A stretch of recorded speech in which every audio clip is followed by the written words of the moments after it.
as we go along. But in the meantime, let's get started, and let's hope people can join us. Right, well, welcome everybody, and for those of you for whom this is your first talk, we are a little more organised normally than this.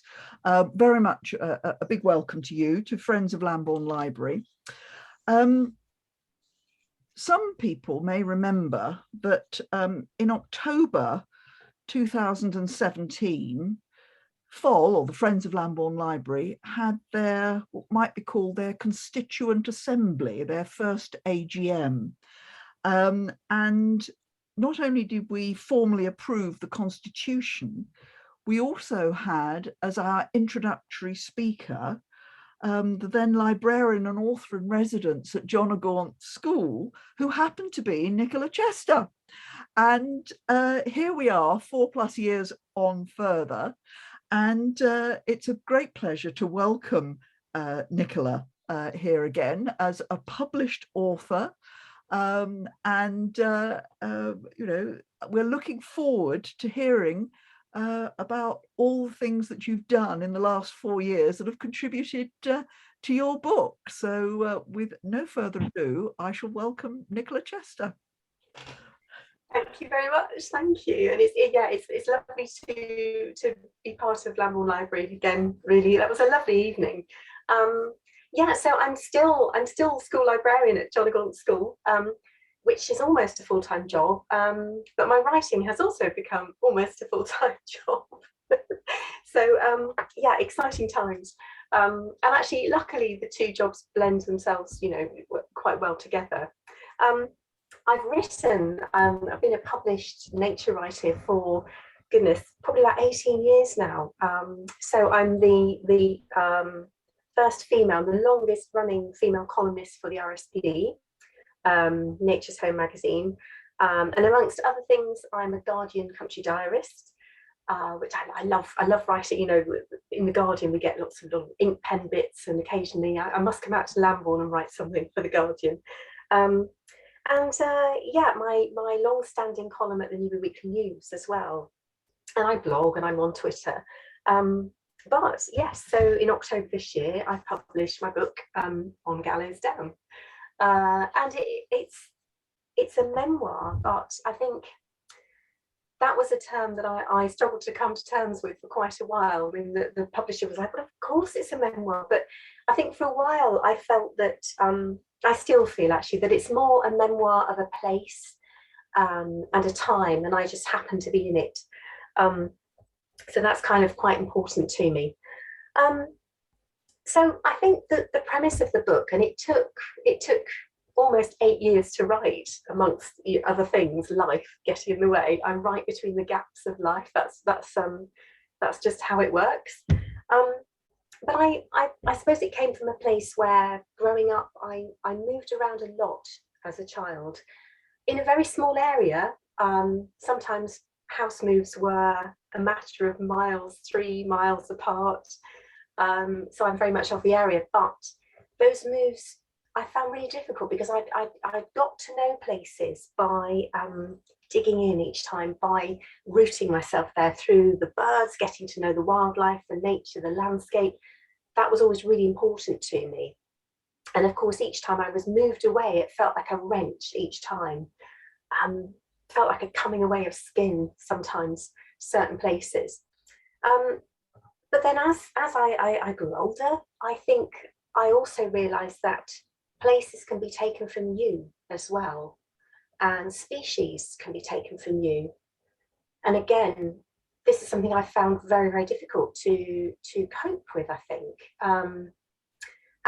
I guess as I've grown older, I decided that I could do something about that.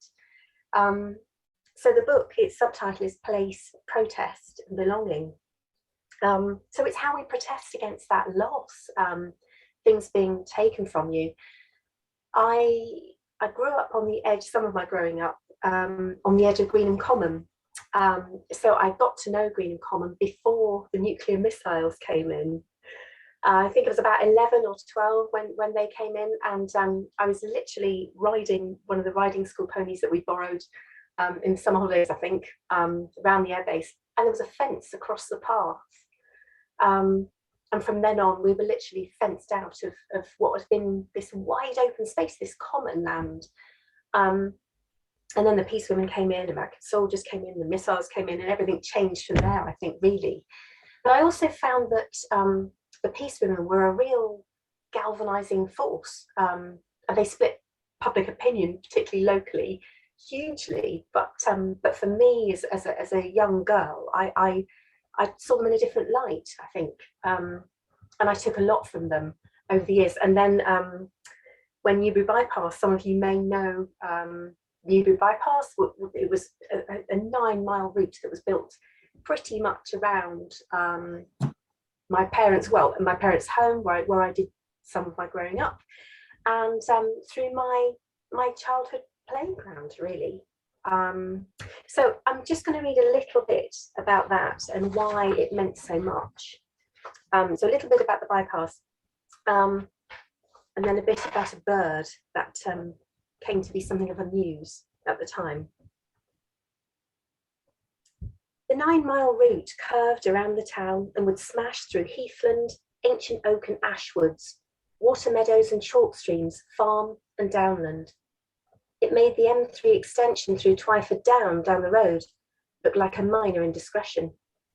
In its path lay 10,000 mature trees, one of which was the second tallest in Europe, 4 sites of special scientific interest, several local nature reserves, 2 Civil War battlefields, 12 archaeological important sites, and National Trust land. And all of this within the North Wessex Downs area of outstanding natural beauty, just one rung down from a national park. Now, at this time, there was a walking, environmentally sensitive area, and my dad cut down a hedge. He coppiced it, in effect, a hedge between our garden and the fields, which then led on to the bypass, gosh, less than a quarter of a mile away. I was very upset by this at the time, as you can imagine. We fell out big time over it. But a strange thing happened as well. This is sort of springtime, and a nightingale arrived. We'd never had them there before. Our house was the last house on the edge of town, and it came in the night. It came on my birthday, singing into the night. And at the time, I was at I was a bit of a mature student. I went to King Alfred's University to study English literature, and I was reading Keats. I was reading his Ode to a Nightingale.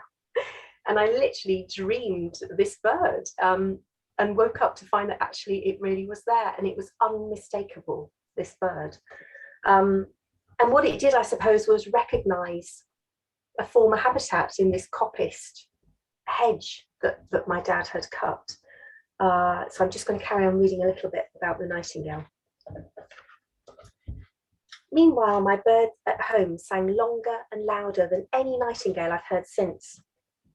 I think partly this was a physical need to be heard above the chainsaw and heavy machinery noise and the burning around it. Partly because my senses and emotions were so heightened to receive it, but mostly I realise now that this was a lone pioneer bird, reclaiming former ground held by its ancestors. It was taking a risk. It had a perfect territory with no competition, but as yet, no mate.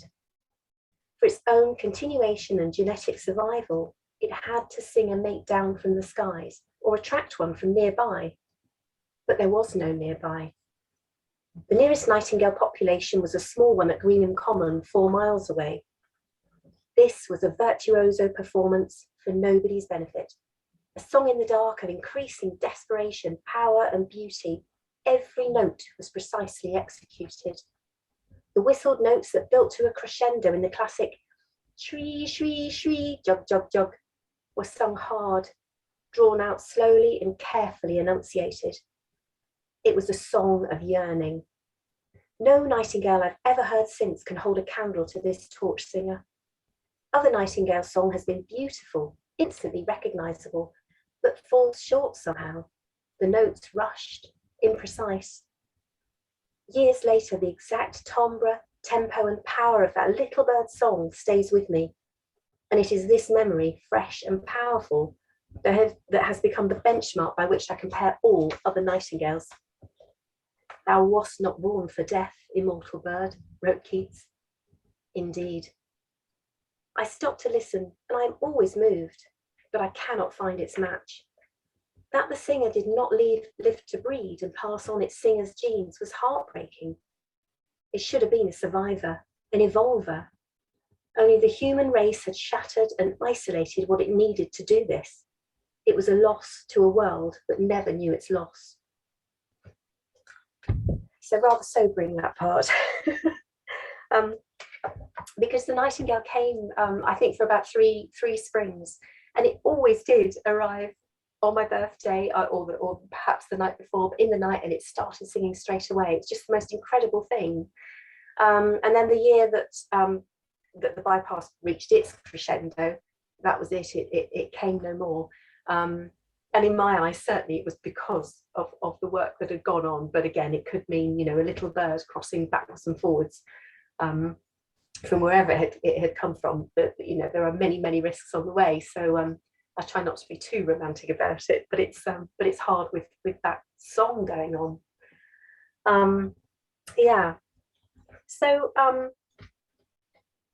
I think there was a point during the bypass protests when I began to write, and I'd written stories, I'd painted as well. I always knew I wanted this sort of somehow a creative life, but it wasn't until I was queuing up to speak to a Radio 4 interviewer on the route of the bypass to tell him what I thought about building new roads in this time where it was the last thing we should be doing. And bearing in mind, this was, goodness, 25 years ago now. And I was full of rage, and I was full of passion about this. I had so much to say, important stuff. And he put his microphone under my nose and said, "Tell us what you think." And I completely froze. No words came out. I was so choked with emotion, I couldn't speak. So I went home and I cried, made a cup of tea, and I picked up my pen, and I haven't stopped writing since. So what I do, I think now, is I write for several reasons. I write to engage people with nature. It's the most wonderful thing, and we are very much part of nature. So I write to engage people in it, in the hope that they will care for it and want to stem its catastrophic loss. But there's so much joy in it, and there's always hope in it. So I want to get that across. But also I write as a form of witness, I think, and a form of protest. That's very important to me. But I think also that there's a great story in the land that we live on, wherever we are. And I think it's important to try and acknowledge what's come before as well. And that sense of belonging to a landscape is a very tricky term. And to say that I belong to a landscape can be seen as a way of othering people, which is not my intention at all. So the way I've approached it in the book is because I don't come from this place. I'm not generations deep. I mean, I've always lived in the area, but that doesn't mean anything unless you engage with the land and its wild neighbours, and its history as well. But I think the most important and the most radical thing about belonging is that you are in a place now, and I think that means you belong if you engage. So that's where I'm coming from with that. I'm going to read some more. So now let me find this next piece. Bear with me, I've carefully marked all the pages and then lost them. So where is it now? Part of my story is where I've lived in the local area, and we continue to move around a lot.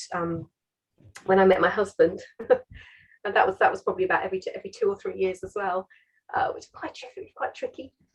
And we lived for a time at Highclere Stud, which is part of Highclere Castle estate.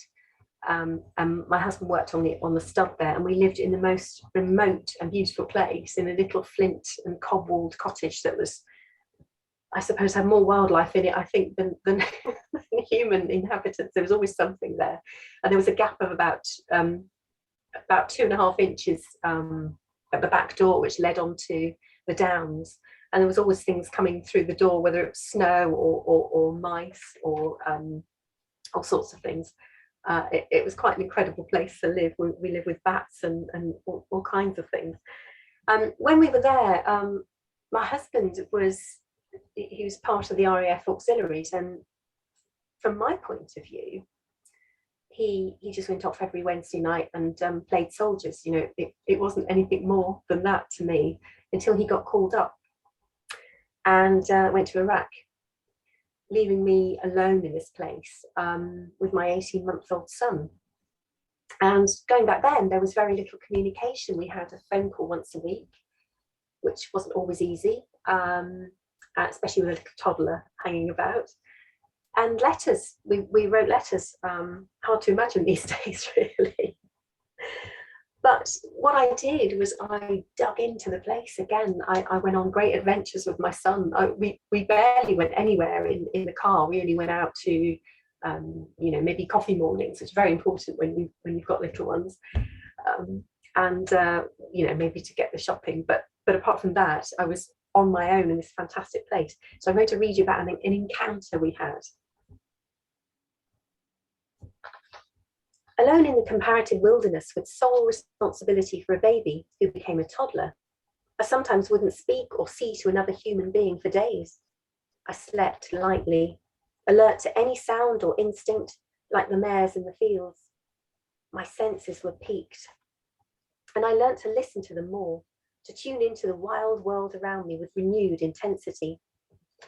Out walking, right on the very edge of where I was permitted to go, in the woods one day, I felt the air suddenly change around us, the light flicker. I called the dog to my side, hoisted Billy, the baby, up higher on my back and waited. And then a whole forest came up and over the slope in front of me in chaotic, lurching, rocking horse motion. Branched, stag-headed like old oaks, a big herd of fallow deer came hurtling towards us, holding crowns of flat, thorny antlers high as raised candelabra, each wide enough to hold a piece of sky. Burnham Wood doth come to Siddam Warren. Bucks and does, their heavy bodies thick as brown tree trunks, leapt, pronked and galloped at us on strong sapling legs. There was nowhere to go. We stood as they flowed and careered around us at speed on the narrow grassy ride, catching glimpses of a wild white eye, a sharp white tine, a heaving dappled flank, a lolling tongue, a doe's mouth downturned and part open, the hot shock of grass-fermented breath and the familiar tang of ammonia. They created a dizzying strobe effect as they moved in front of the sun, blocking then revealing it. I clutched the straps of my toddler's back carrier helplessly as we stood at the centre of a zoetrope of deer. Cloven-hooved pinches of mud flung raining down upon us. They came in all colours, black melanistic, a white buck, a white hart, and spotted chestnut. A big buck, head held back on a long swan neck to support his huge antlers, was almost upon us before he shied violently to my right and ran through the open pheasant pen. On reaching the end, I turned to see him half leap, half bolt through the wire fence at the other end, as if it wasn't there, leaving a deer-shaped exit hole in the mesh. At my feet were the deep, wide splay prints of a very large deer taking evasive action, a pair of empty brackets around a sentence of speechlessness. I don't know how we weren't knocked down. I don't know what spooked the herd into their stampede, but after the air quietened around us, I turned to and followed them home, trying not to run myself, the air rich with their running and scent and fear. So that was a rather dramatic encounter we had with deer. And they are big animals. I mean, we get big herds of them out here, and I'm sure you do out in Lambourne as well, but my goodness, that was memorable. And I just remember them just flowing around us, and to see that deer just go through a sort of like a chicken wire fence, you know, several feet off the ground as if it wasn't there, just completely broke through it, leaving this massive hole. How are we doing for time? Yeah. Right.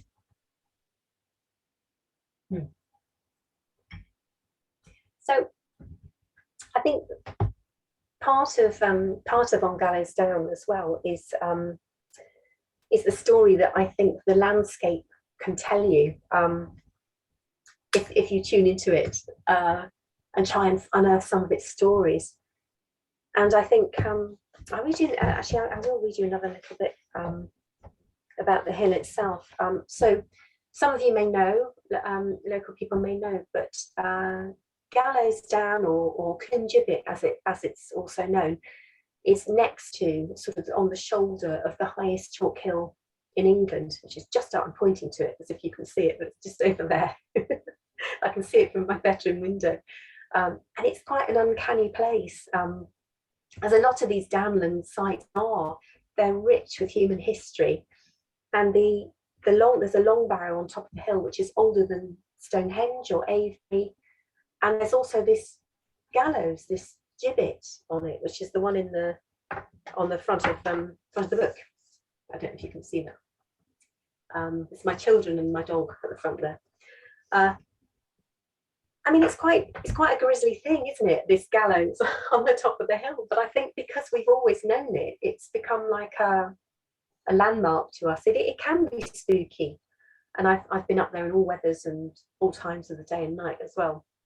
And it can be quite a spooky place, but on the whole, it's the most, I don't know, gathering place. It seems to gather stories around it, and it's a bit of a conduit for protest as well.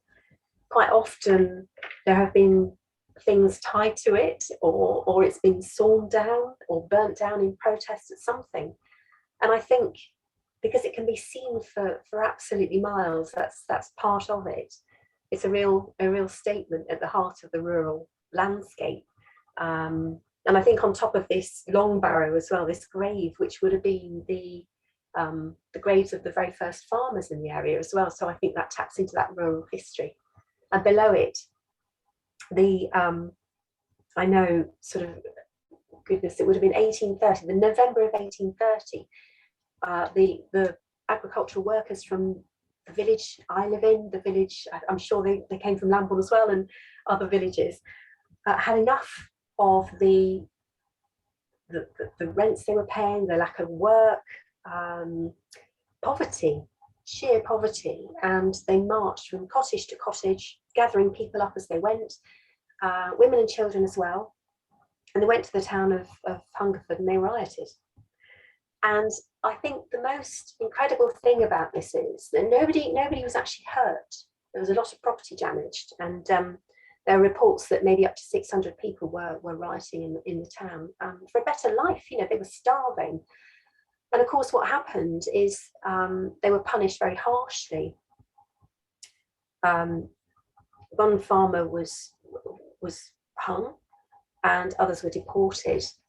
And I think it's very telling that even today, and actually when I was at school in Newbury, and we studied the agrarian revolution, so we heard all about William Cobbett, who came through here. We heard about Jethro Tull, who invented his seed drill, Prosperous, just up the road from here. And we heard about the swing riots that took place.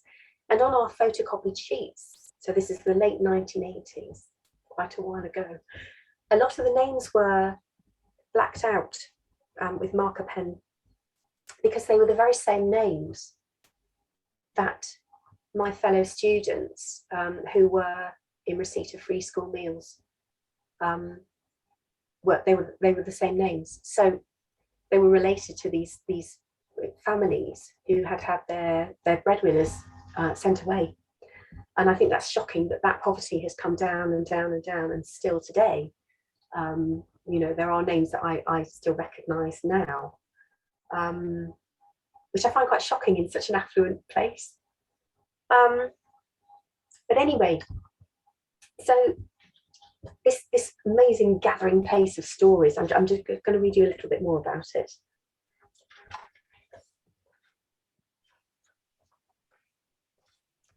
Marked the right pages. So this is actually the beginning of chapter 12, which is called The Green Plover's Nest, and also chapter 13, which is rural work, the dew pond on the height. Stories seem to want to repeat themselves as we repeat them. Sometimes you have to not let them. The landscape itself seems to perpetuate them, to form their shape. The rest, perhaps, is up to us.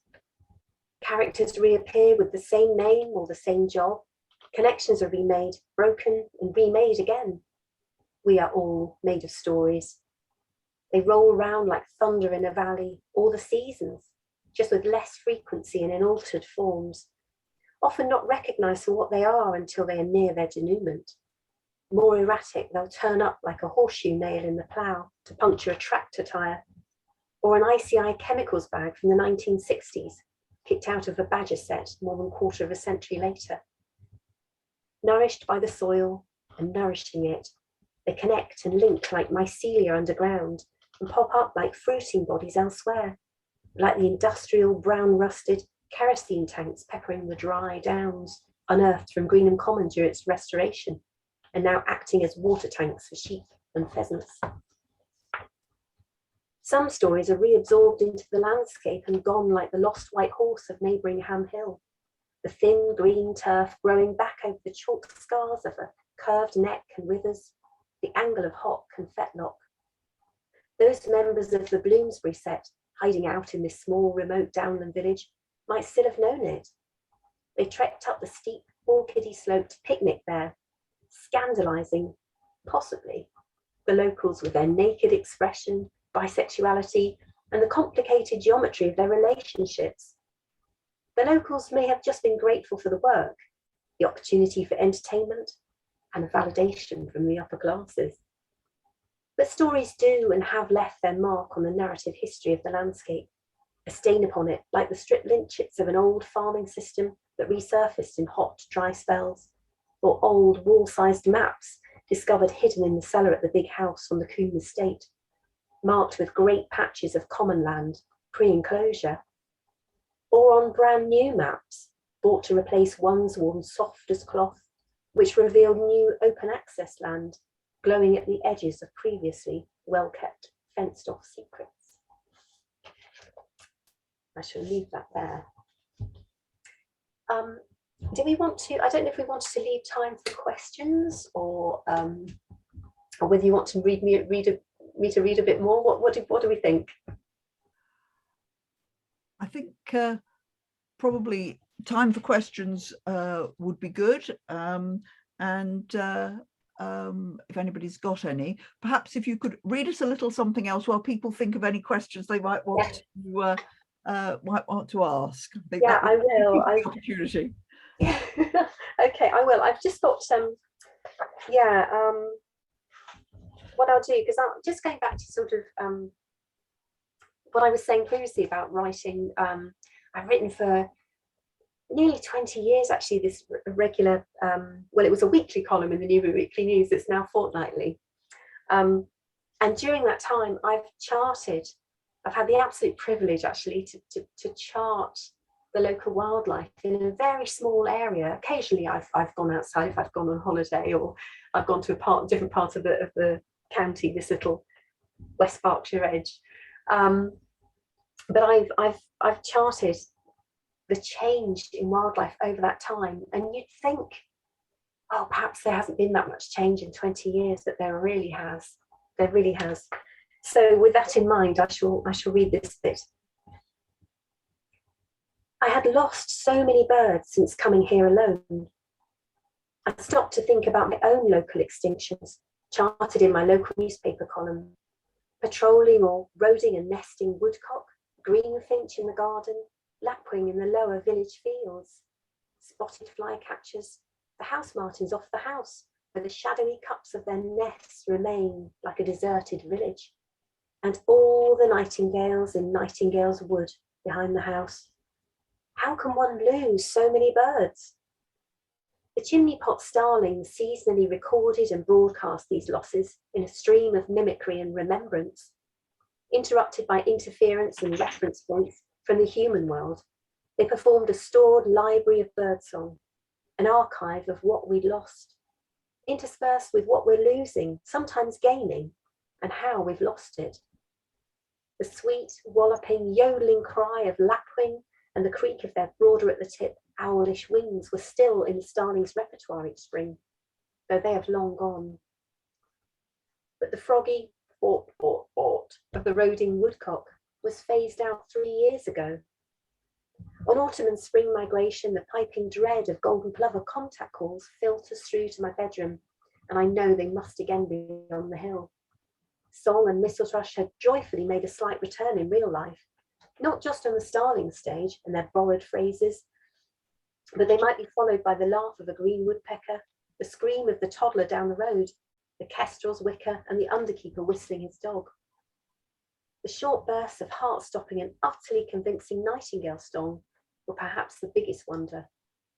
After 30 years of absence here, the song, so strong and memorable, is ghosted, repeated and passed down through consecutive starling generations as a crystal clear and accurate representation. Starlings generally live for around 3 years, though the oldest ringed bird was 22 years and 8 months old. Even so, you'd probably have to go way back to listen to a starling that actually got the song from a nightingale here. The chimney pot starling snatches of lost birdsong are our own criminal record. A soundtrack of guilt and evidence, the score of a shifting baseline syndrome, a spangly black voice box recorder, a declining timeline of the sweetest creatures, spiked with pulses of hope. Our haunted, grieving brain fills in the rest. That's a bit of a sad note to end on. But I think we can't deny we're losing our birds, and there have been some successes. And I think the important thing to remember is there is always hope. I heard recently about hedgehogs, particularly in urban environments, are doing better than they were because people are realizing that they can help hedgehogs, for example. So there's always hope. But yeah, any questions, or would you like to just chat? So I'm quite happy. Does anybody have any questions that Linda, would you I see your hand waving? It isn't really a question, but it's a very evocative book for me, because I had a friend who was an activist on the bypass, and you know, she was very, she really took part in those things that were going on for stopping the bypass. And then I used to help work at Combe Manor. I used to work at Combe Manor near the gibbet. Oh my goodness. Yeah. And I knew the people who owned it, and I used to live at Netherton. Right. And yeah. And you know, it was an amazing time. And every time I drove past there, you know, when I was driving from Hungerford to there, because I lived near Andover at one time, and you know, I'll never forget it. It's absolutely amazing place, really amazing. It absolutely is. Yeah, I know exactly what you mean. It's just the most fantastic place. I've worked at Combe Manor too. I mean, really? the estate I live on now is Kirby Estate, which is owned by the Astor family. But I've done a bit of waitressing. Yeah, I've done a bit of waitressing at Combe Manor, and it's the most extraordinary place, and it's just in the middle of nowhere. Yeah. Very rural, very remote. Yeah, wonderful. Yeah, it's a great area all around there. It's absolutely amazing. Yeah, really great. Yeah, that's lovely. Right. Any other? Yeah, I'd like to say. I'm just messing about with my screen somehow or other. Well, I'd just like to say to Nicola, you know, I think her book is so rich, and so it's almost impossible to know quite where to what question or comment to make, except that your ending was almost what I was going to ask you about. Was, do you feel optimistic? Because there is so much loss of biodiversity just in my lifetime. I mean, I was struck by one of your comments in the book about how you used to see so many insects on the windscreen, and I think anybody of sort of our age group will, well, you're younger than me, but you know, will be aware of that. And even now we just see so many, we see a great variety of birds in our garden, but there's so fewer of each sort. You know, we see blue tits and sparrows, and but they're just not in the same numbers that they were. And I wondered if you felt optimistic or not, with all this emphasis now on rewilding and small pockets of people trying to do things. I mean, we had to talk about dung beetles, didn't we, recently? And so there are people who are doing work, but how do we stop this march of pesticides and, you know, agrochemicals? I think, well, that's a very good question, and I think it's very, very, I want to say it's very easy to become very depressed about it all and feel, well, there's nothing we can do, and just sort of give up, because we can see the evidence before us. I mean, that, you know, but the starling in this 20 years, that bird has recorded the losses that we've had. The nature is a wonderful thing. It's a wonderful gift in that there's always something to delight us. There's always something that nature will do to come back. I think it is actually very adaptable. There's so much we can do, and we are doing. I think that, you know, as I was saying, that this little report that I kind of half heard about hedgehogs was a case in point, I think, really. And the pandemic itself, that, of course, terrible thing, and it's brought, you know, the way we've handled it has not been great for the planet, of course, but a lot of us found, I think many of us that hadn't found that sort of solace in nature before went out and found that and have this renewed interest, and that's been widely documented. I think we have started to realise what we're losing, and I think there are plenty of, if we all get together and we include more and more people, I think that's what we need to do. I mean, I remember when I used to work on temping on the industrial estates and in the towns, and I used to always see blackbirds. And a blackbird is a woodland bird, but you see them quite happily adapted to the towns, and I think they show us that actually our towns and our cities can be woodlands, and that's good for people as well. It brings people that traditionally we don't see in the countryside, it brings them into play as well. There's so much we can do. There is a lot of hope, but we need to do a lot of things as well. Yeah, if that sort of answers your question. Well, we've got an organic farm, not just out of Lambourne, and I wonder whether that might also be a way forward. I don't know. Yeah, absolutely. Sheep drove, isn't it? Mm. Yes, yeah, marvelous place. Yeah, I mean, goodness, I hope so. I mean, they're trying to do bits and bobs on the estate here, sort of wider field margins, which brings the insects back, and planting nectar strips, and leaving, you know, certain areas for wild bird cover and all that sort of thing, and it all brings the, and I've seen it happen. I've seen it bring the wildlife back, but at the same time we're still spraying the fields. relentlessly, you know. So I think it is changing, but it's like a big old tanker, you know, that it's slow to change. But I think if we all do our little bit, and it can just be, you might think it's a little bit, but it's really important. You know, we will, I hope, begin to turn that tank around and save some species, I think. I hope so. Anyone else like to ask Nicola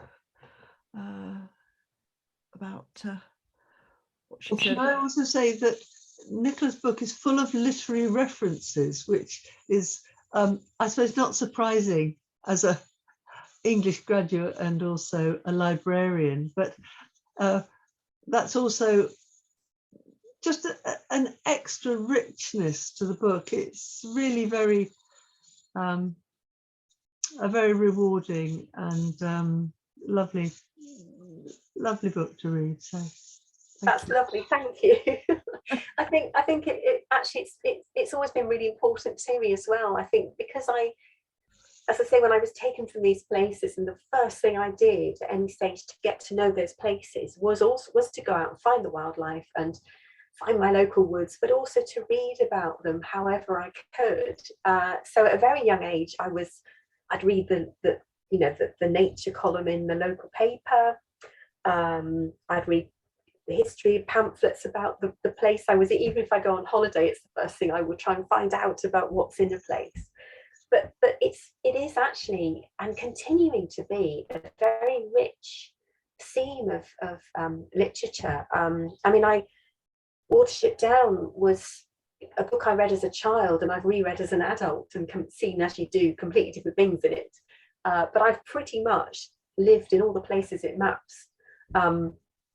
So that's one, but that's very important to me. Wind in the Willows and books like that, and all the pony books, which are full of incredible, strong girls that just go out and do all the things that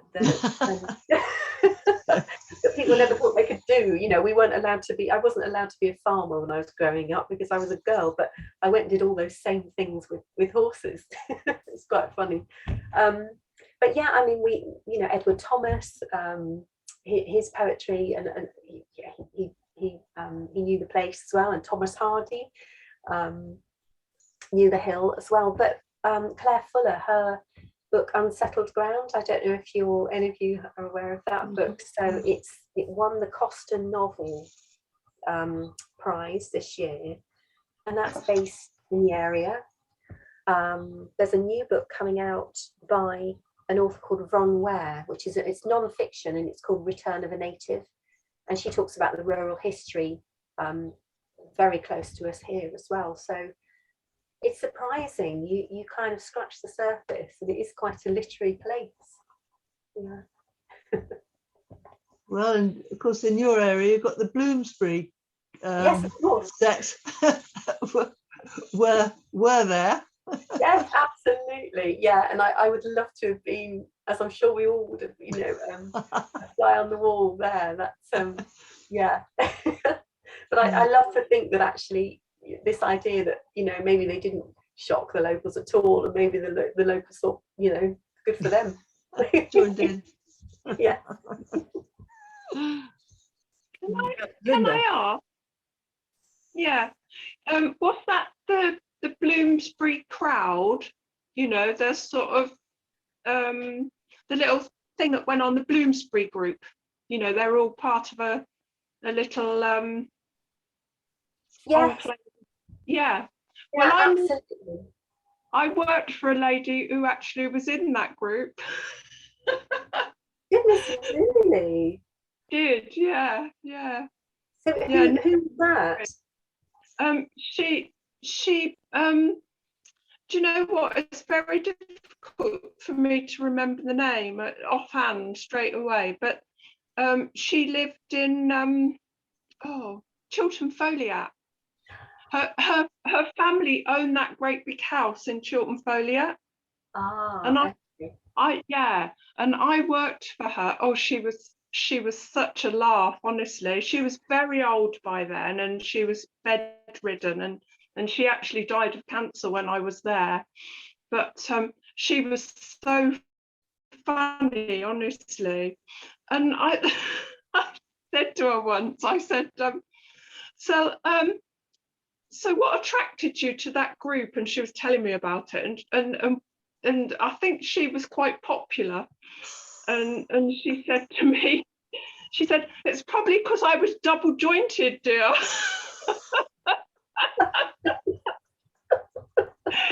But I showed her a book that I'd worked for an artist, and his wife was an artist as well, and she did a book, and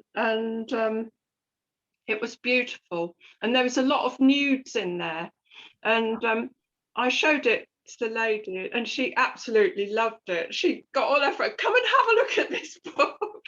She's laying in bed, while she was sort of on her morphine and stuff like that. And come and have a look at this book. It's wonderful.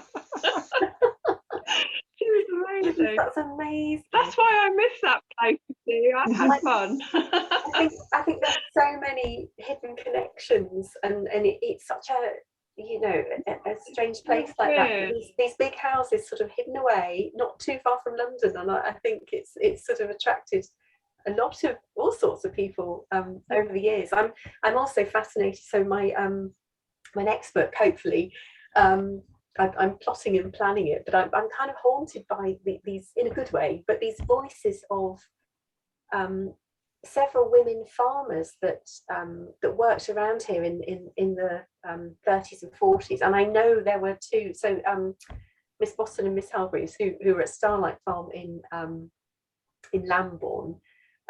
Rachel Mallett's brilliant book, so I know that history as well. But there were others here connected with Ham, and yeah, I wonder. I mean, they may have. Just trying to think of the timing, but they may have known some of the Bloomsbury set as well. Possibly. Yeah. But yeah, it's just fascinating history, and it's such a sleepy little backwater in some ways, but in other ways, Yeah, in some ways, I think it was of its time, the 20s and the 30s, when everything after First World War and when everything was going mad, and everybody just sort of a bit like after the 60s, in the 60s, when everybody sort of, sort of just started doing everything after the Second World War. Yeah, there's something about that. Yeah, let's hope we don't have another one. Yeah, fascinating place. Lots of stories. Yeah, but I think getting back to nature, I think younger children are more aware of things now than what they've ever been, and hopefully they're teaching it in school and everything. They just seem so aware of nature and what's going on and what's wrong. I think there is hope, definitely.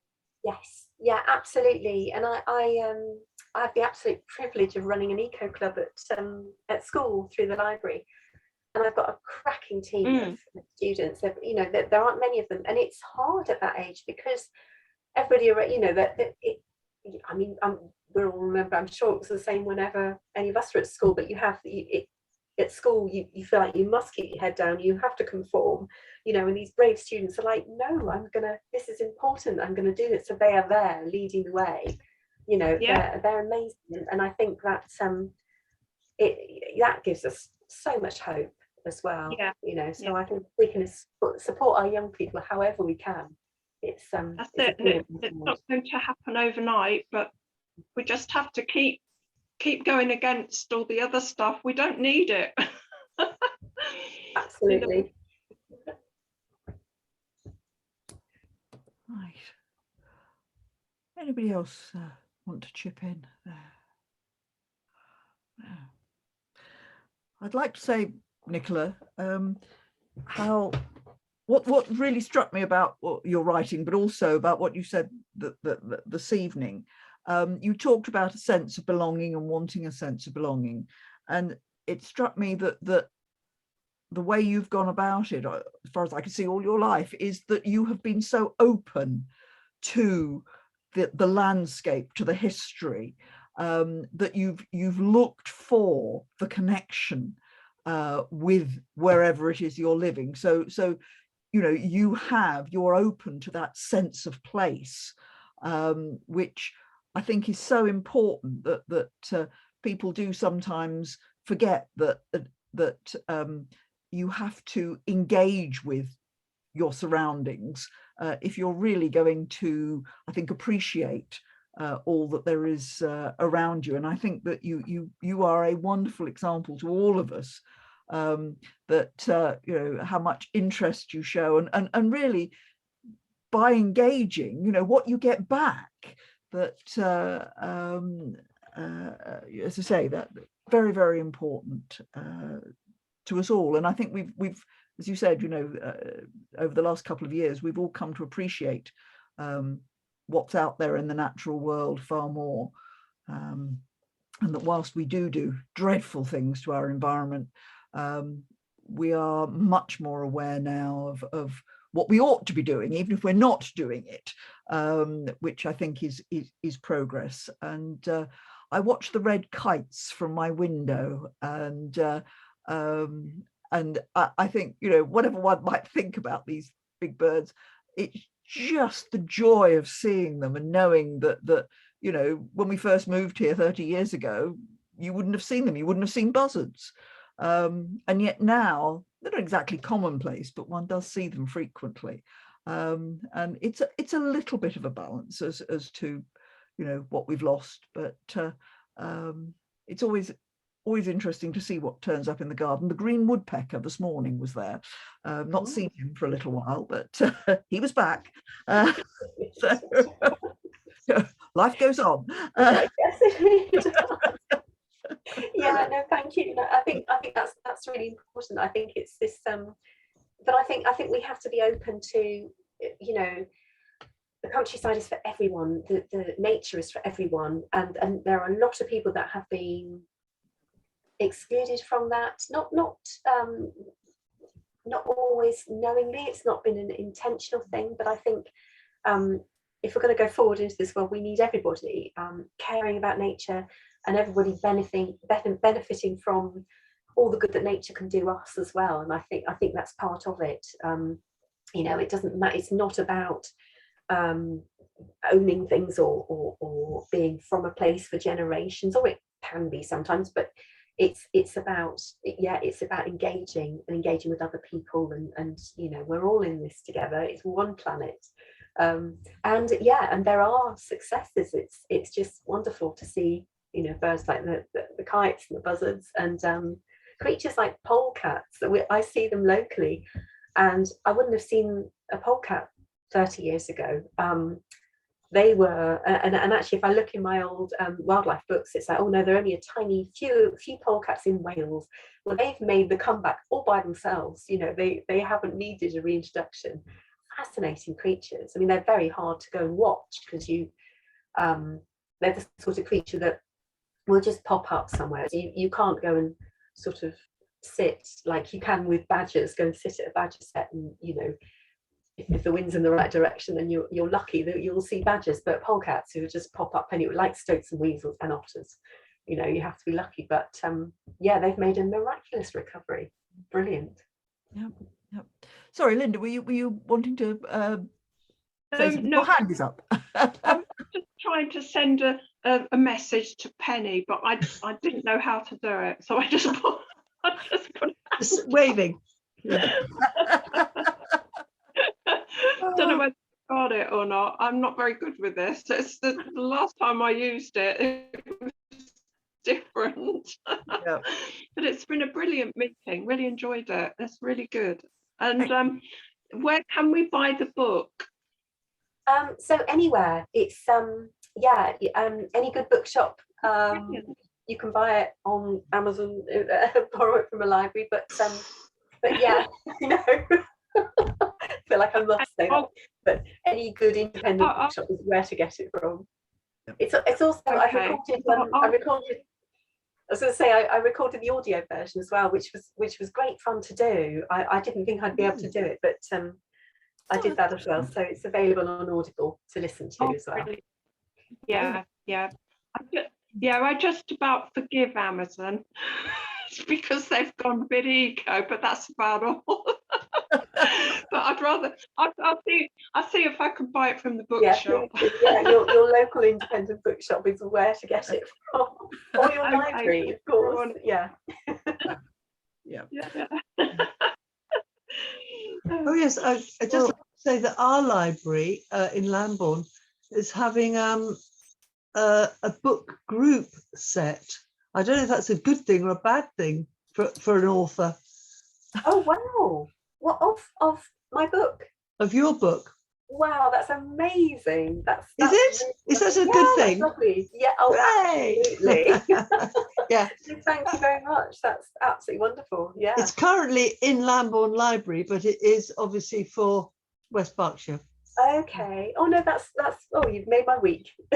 Oh, good. That's wonderful. A good note to end. Excellent. Well, yes, if I could say thank Nicola very much for a very entertaining evening and thought-provoking too. And I'm sure we're all going to rush off, if we haven't already done so, and buy and read borrow and read the book. And we look forward to your next one. I